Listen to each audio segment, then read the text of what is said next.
नमस्कार. Prime time महाराष्ट्रामध्ये मी सुहास आपल्या सगळ्यांचं स्वागत करतो. भाजप नेत्या नवनीत राणा यांच्याबद्दलची एक चर्चा सुरू झाली आहे. ती का सुरू झाली आहे तर त्यांनी एक्स पोस्टवर एक फोटो शेअर केला.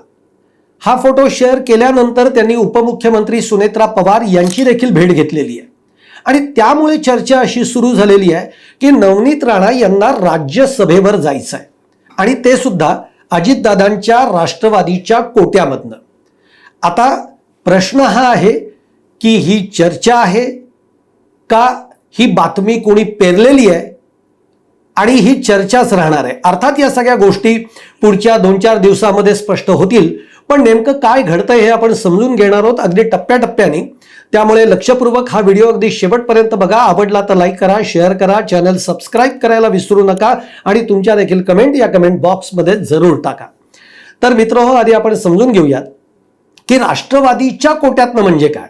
तर सुनेत्रा पवार या आधी राज्यसभेवर होत्या, पण अजितदादांच्या निधनानंतर त्या महाराष्ट्रात आल्या, त्या विधिमंडळ गटनेत्या झाल्या, त्यानंतर मग उपमुख्यमंत्रीपदी त्यांची निवड झाली आणि आता तर काय विधानसभेची पोटनिवडणूक लढवून सुनेत्रा पवार या बारामतीमधनं विजयी सुद्धा झाल्या.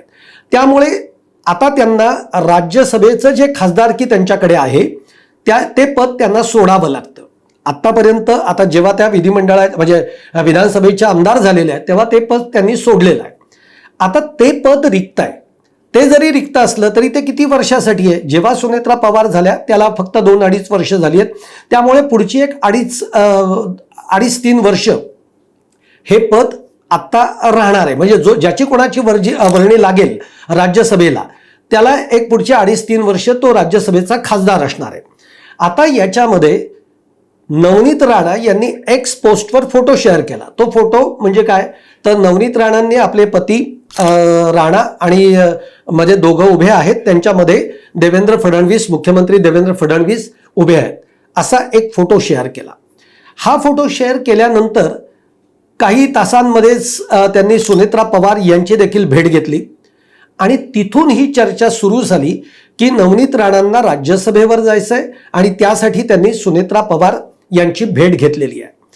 आता प्रश्न असा आहे की एकतर याच्यातनं तुमच्या मनामध्ये प्रश्न आला असेल की मग नवनीत राणा या राष्ट्रवादीमध्ये जाणार का. जर त्या राष्ट्रवादीमध्ये नसतील जाणार तर मग त्या राज्यसभेवर खासदार म्हणून कशा जातील, हा एक प्रश्न तुमच्या मनामध्ये निश्चित येऊ शकतो.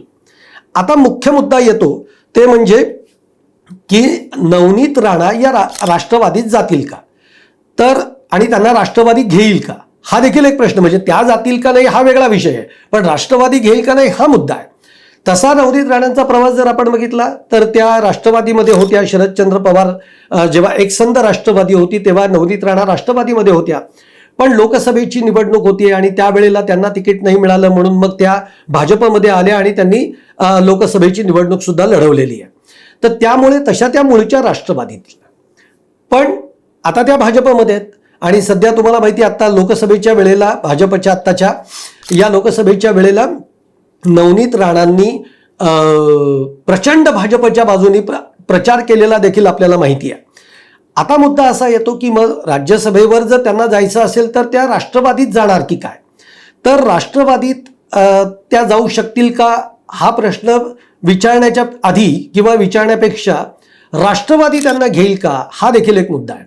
कारण गेल्या काही वर्षांमध्ये नवनीत राणा यांनी एक हिंदुत्वाचा सगळा मुद्दा घेऊन आतापर्यंतचा त्यांचा विचार आणि त्यांचा प्रचार केलेला आहे. राष्ट्रवादी ही तर पुरोगामी विचारांची आहे, शाहू फुले आंबेडकरांच्या विचारांची आहे आणि हे अजितदादांनी देखील अगदी ठासून सांगितलेलं आहे की जरी आम्ही सत्तेबरोबर असलो तरीही राष्ट्रवादी ही पुरोगामी विचारांची, शाहू फुले आंबेडकरांच्या विचारांची आहे आणि त्याच्यापासून आम्ही कधीही दूर जाऊ शकत नाही. सुनेत्रा पवारांनी देखील स्टेजवरनं ही गोष्ट अधोरेखित केलेली आहे की आम्ही पुरोगामी विचारांबरोबरच आहोत. तर त्यामुळे नवनीत राणांना राष्ट्रवादीमध्ये घेतलं जाईल का हा पहिला मुद्दा आहे. राष्ट्रवादीच्या या उमेदवार म्हणजे खासदारकीसाठी राज्यसभेतनं त्यांना पाठवलं जाईल का हा दुसरा मुद्दा आहे. कारण याच्यामध्ये गंमत अशी आहे की जरी नवनीत राणा या इच्छुक असल्या तरी तुम्हाला आठवत असेल काही दिवसांपूर्वी त्याला फार दिवस झालेले नाही, एक 8-10 दिवसाचा हे असेल, पण छगन भुजबळ यांनी यांच्या बाबतीमध्ये एक चर्चा झाली होती की छगन भुजबळ हे राज्यसभेवर जाऊ शकतात, जी काही आत्ताची सुनेत्रा पवार यांची जी जागा रिक्त झालेली आहे त्या जागेवर. पण जेव्हा छगन भुजबळांना विचारलं तेव्हा छगन भुजबळांनी या गोष्टीचा साफ इन्कार केला. याचं कारण असं आहे, कारण जेव्हा छगन भुजबळांना लोकसभेची निवडणूक लढून केंद्रामध्ये जायचं होतं किंवा दिल्लीमध्ये जायचं होतं, त्यावेळेला त्यांना तिकीट मिळालं नाही. नंतर राज्यसभेच्या वेळेला छगन भुजबळांचा विचार झाला नाही, त्यामुळे छगन भुजबळ नाराज झाले आणि ही नाराजी त्यांनी अगदी अजितदादांच्या समोर सुद्धा व्यक्त केलेली होती. तर त्यामुळे आता जेव्हा छगन भुजबळांना हा प्रश्न जेव्हा विचारला, ही चर्चा सुरू झाली आहे म्हणून, तेव्हा छगन भुजबळ म्हणले की आता मला दिल्लीत जाण्यामध्ये काही इंटरेस्ट नाही आहे.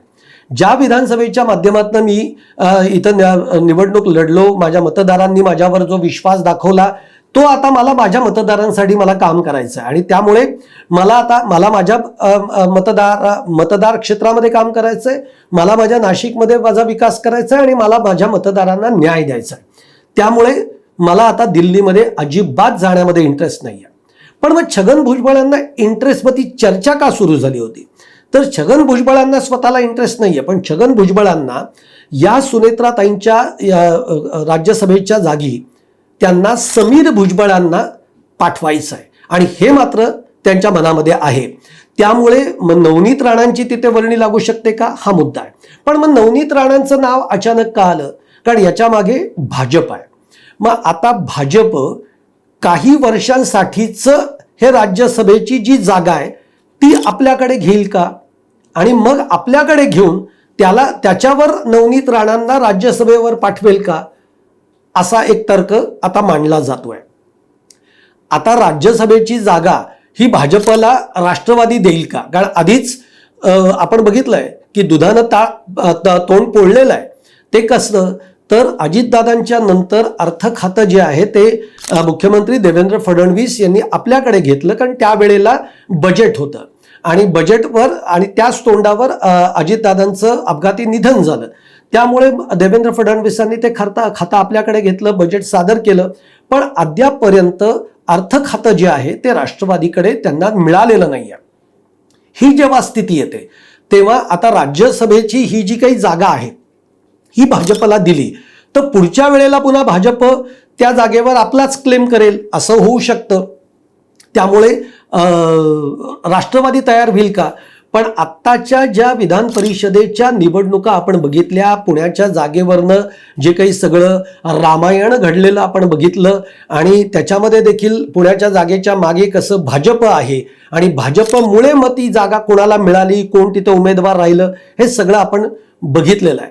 त्यामुळे कदाचित ही सेटलमेंट होऊ शकते, ही तडजोड होऊ शकते अशी एक चर्चा सुरू झालेली आहे. पण मग नवनीत राणांच्या बाबतीमध्ये भाजप इतका आग्रही का आहे? तर याचं कारणही असं बोललं जात आहे की ज्या काळामध्ये आता लोकसभेच्या आणि विधानसभेच्या काळामध्ये नवनीत राणांनी जो भाजपचा जो प्रचार केलेला आहे, ज्या पद्धतीने केलेला आहे, ज्या पद्धतीने त्यांनी एक हिंदुत्वाचा विचार हा त्या सगळ्या भागामध्ये पोचवलेला आहे, रुजवलेला आहे आणि तो प्रचार केलेला आहे, त्याचं एक बक्षीस म्हणून भाजप नवनीत राणांना राज्यसभेवर पाठवून खासदारकीसाठी प्रयत्न करताय, अशा पद्धतीची एक चर्चा आहे. पण ही जरी चर्चा असली तरी आता याला अनेक पदर आहेत की या चर्चाच आहेत का या बातम्या पेरल्या गेल्या आहेत, आणि या सगळ्या बातम्या जरी असल्या आणि या चर्चा जरी असल्या तरी राष्ट्रवादी आपली खासदारकीची ही जागा सोडायला तयार होईल का? एक, नवनीत राणा जर का राष्ट्रवादीमध्ये जायला इच्छुक असतील तर राष्ट्रवादी नवनीत राणांना घेईल का? ही शक्यता फारच कमी आहे, पण तसं काही होईल का? दोन, असे अनेक प्रश्न आपल्या मनामध्ये उद्भवतात. तुम्हाला काय वाटतंय जरूर कमेंट बॉक्समध्ये कळवा, आणि तुम्हाला माझा हा व्हिडिओ आवडला असेल तर लाईक करा, शेअर करा आणि चॅनल सबस्क्राईब करायला विसरू नका.